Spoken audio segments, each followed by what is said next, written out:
Hey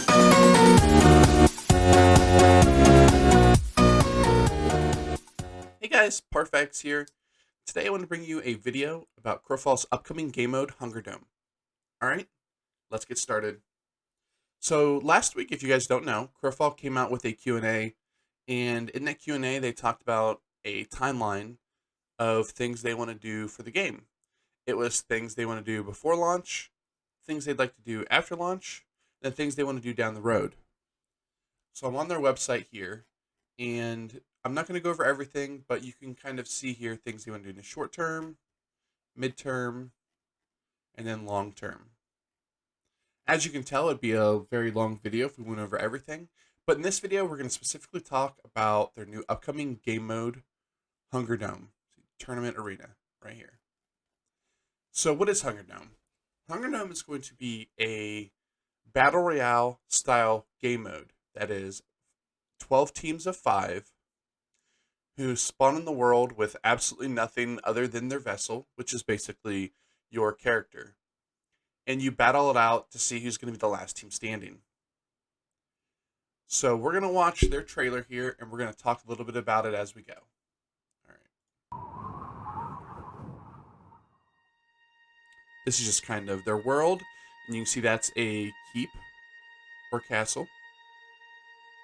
Sort of another look at that same keep, I believe. All right. So right here is something interesting. You can see here it's called the Hunger Dome. It's a tournament style. Now, I described it as a battle royale. They do not want to consider it as a battle royale. They consider it as more of a MOBA style. But the way it works is you're going to spawn. There's going to be what they call hunger, which is a mechanic in the game that's there already. But it's going to be a ring around the edge of the world, and it's going to slowly collapse in on you, sort of just like a battle royale. And you're going to fight to the death. Now, in this, you can see there, this is actually this person's characters. Up top, you see select a character, and these are what we call vessels. Vessels are your characters in-game that you make yourself. As you can see, they have a few 30s, and they have a couple level 1s. Now, why this is important is because you'll be able to take your characters that you make in-game, and you'll be able to take them into the Battle Royale scene. Now, you're not going to be able to take any of your gear. I don't know, and they didn't say whether you're going to be able to take any of your disciplines. And if you don't know what disciplines are, they are your way of making your character different from other people that are the same, race and class as you. So like that human ranger here that's on the left, they can have a bunch of different disciplines that they can put on. Now, I also don't know if you're going to be able to take legendary disciplines in there, if it's going to put them back to normal. I do know that you can have legendary vessels in there, which can be up to level 35. They said there's going to be mechanics in the game that help negate the fact that you bring in a vessel that's higher level, but it's going to give you a big advantage if you take your higher level vessel into the Hunger Dome. Now, you take it in there, you're not going to take any of your gear or anything like that, just your vessel and the way your character's set up. Alright, so what if you don't have a vessel? You're going to see that here in a second. So as you can see, this is going to be the screen that you load into. It's going to be right from the main menu. And they're putting one of their characters in there. Now, as you can see, they clicked on this archetypes. And this is going to be the place where if you don't have a vessel or you want to play something new, you would go here and you'll be able to use one of the templates that they've set up for you into the screen. Now, when they were talking about this, J. Todd specifically said that the archetype he used, he was like, why are you using this? So I wouldn't expect these to be very good. I would definitely want to make the character myself. It doesn't even take very long to get your character to 30 anyway. So I would probably, level your character up yourself. But if you want to try something new, you can always go here and try it out. Now here's the map. So here's the spawn points. They're going to be these 12 outposts.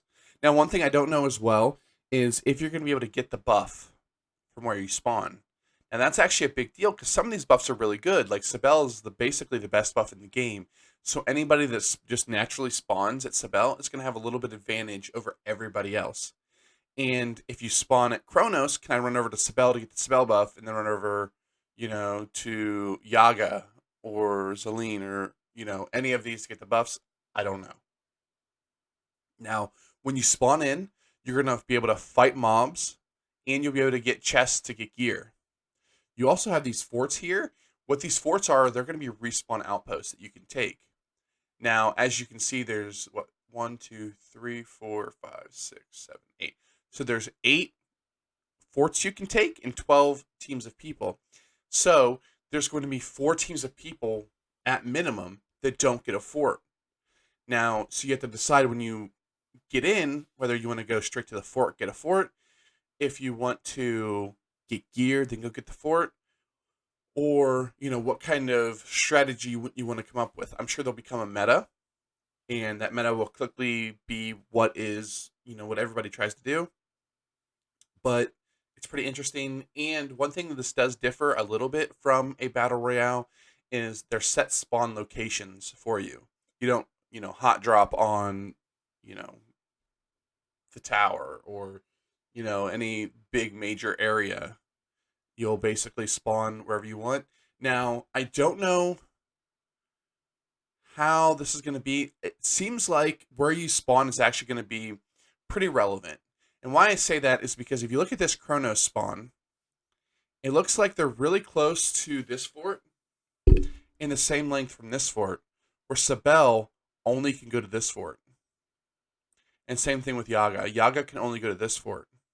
So Kronos has a choice whether he wants to go try to maybe fight the Sibel people or the Yaga people, where Sibel and Yaga can't really decide that. They're going to only go to the one specific spot. So this means that either Yaga or Sibel, where they only have one fort to go to, there's a chance they get there and nobody's going to show up. And each one of these middle ones have that sort of,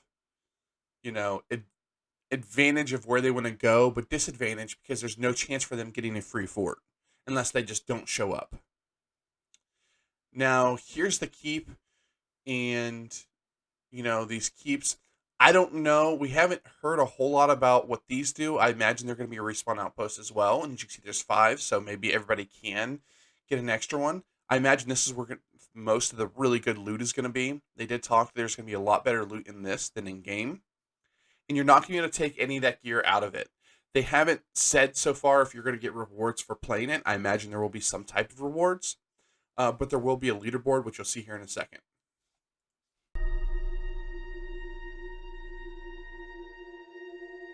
So here's a little bit of gameplay from the developers. Just so you know, if you're a Templar, don't auto-attack. Okay. So, here we go. So, as you can see, here's a chest, and I imagine there's going to be a bunch of these in the world. You're also going to be able to kill mobs, which I don't see on the map here. There might be one over here, I'm not sure. This looks like this might be an Uncharted village. So, I don't know if they're just going to be random mobs throughout the world, or if you're going to go to these Uncharted villages to get the mobs, like in the game.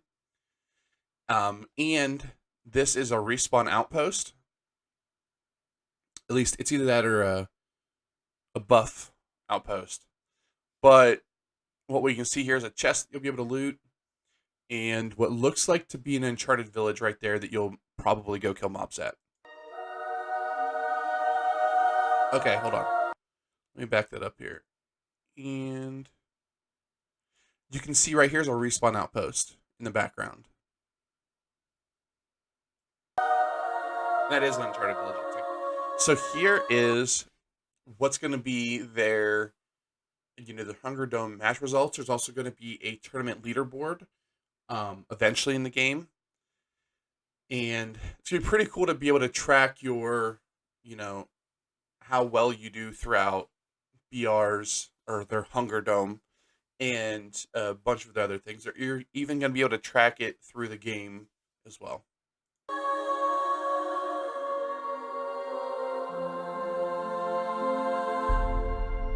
And here you're going to see them defeat a team, and it's going to come up and say their team was eliminated. And this is going to be like the size of the end zone, or, as you can see here, this is the hunger, this little circle, and this is going to be sort of the end zone that you guys fight in. So it'll be about this small. If you get it all the way down to the very last, part of the hunger. I imagine this will keep closing in to where there's nothing left. They did say that there's going to be about a 30-minute gameplay time is about how long you'll be able to spend in here. And that's about how long it takes. So I imagine the hunger will get down to this size within 30 minutes. And overall, my thoughts, well, let's finish the trailer here, but that's pretty much it. It's just going to go over a little bit for their end screen. Yep. So my thoughts on Hunger Dome are a couple different things. So the good. The good is there's a lot of us that love to do, 5v5v5 type of gameplay. And in Crowfall, it can be kind of hard to get that. You either have more numbers, have less numbers. Now, in Crowfall, you don't have to have more numbers to win. We've won, thousands and thousands of different fights where we were outnumbered. But it also doesn't feel good to be, have 5 people and roll around and just kill singles. You want to be able to fight even numbers, or in my case, I like to fight slightly outnumbered. So this is going to give us that ability to at least do, 5v5v5v5. Now, it's going to bring people into the game, which I think is great. Now, the bad. I don't like that it's in the menu is where you're going to queue up for this. It's going to mean people aren't logging into the world as much.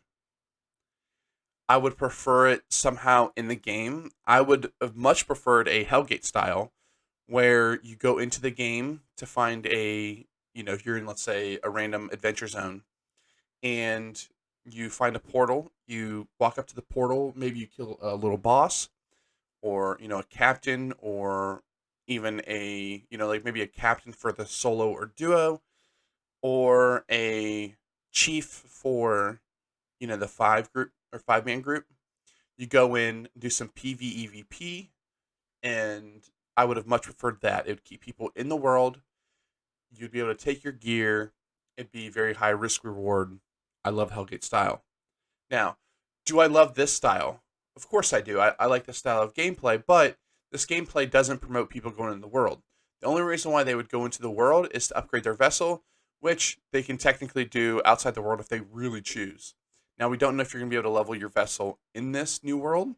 We don't know how big of a difference there will be from your legendary to the basic. So we don't know on that. And, it's another BR style game. There hasn't been a truly successful MMO style BR. So we'll see if that can succeed.